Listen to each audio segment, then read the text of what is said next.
Sa jemi të bekuar, ne që e pasojmë këtë fjalë.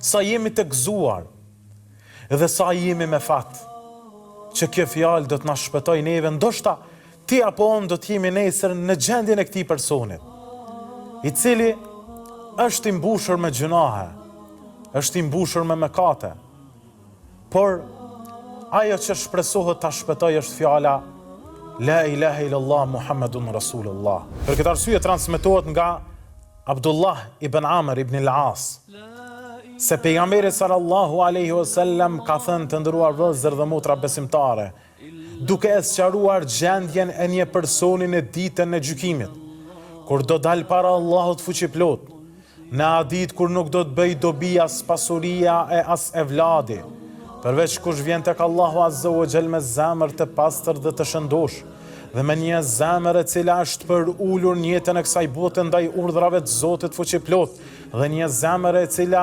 është dorëzuar ndaj urdhrave të Allahut subhanahu wa taala, atëherë vihet me këtë person dhe paraqitet para të gjitha krijesave, dhe para Allahut Azza wa Jall. Dhe para ti dalin 99 regjistra. Të gjithë këta regjistra janë me mëkate dhe gjunahe. Dhe vetëm një regjistër po ta shikosh, është tepër i gjatë aq sa janë edhe mëkatet e këtij personi. Andaj thot Allahu Azza wa Jall, o robi im, a ke për të kundërshtuar diçka nga prezenca e këtyre regjistrave? Nga ajo çfarë përmbajnë këta regjistra? Thot, o Zoti im, asgjë nuk kundërshtoj, sepse çdo gjë që është në këta regjistra është e vërtetë, unë e kam bërë, prej gjunaheve dhe mëkateve. Thot Allahu Azza wa Jall, a ke ndonjë punë që e ke bërë mirë ose ndonjë arsye për me bana me i shly këta regjistra? Thot, o Zoti im, nuk kam unë diçka. Thot Allahu Azza wa Jall, el yawma la tudhlam. Sot nuk do të bëhet pa drejtësi ndaj teje. Sot drejtësia e Zotit do të zëvend në çdo cep dhe në çdo moment, në ditën më të madhe, në ditën e gjykimit. Andaj vihet me një kartë që është fjala La ilaha illallah Muhammedun Rasulullah.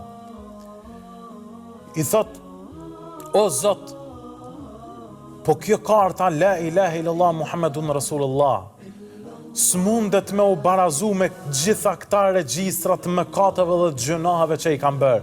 Pra kjo është tepër e thjeshtë dhe nuk vlen sot kundrejt këtyre regjistrave dhe gjunaheve të mëdha që i kanë bërë.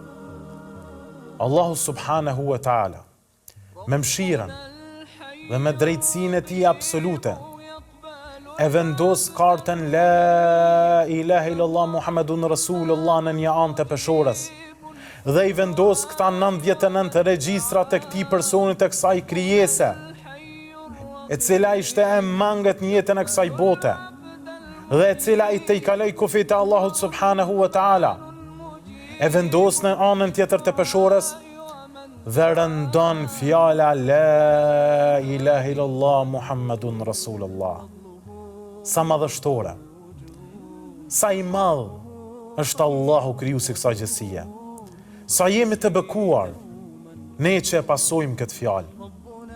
Sa jemi të gëzuar, dhe sa jemi me fat, që kjo fjalë do të na shpëtoj neve, ndoshta ti apo unë do të jemi nesër në gjendjen e këtij personit, i cili është i mbushur me gjunahe, është i mbushur me mëkate, por ajo që shpresohet ta shpëtoj është fjala La ilaha illallah Muhammedun Rasulullah.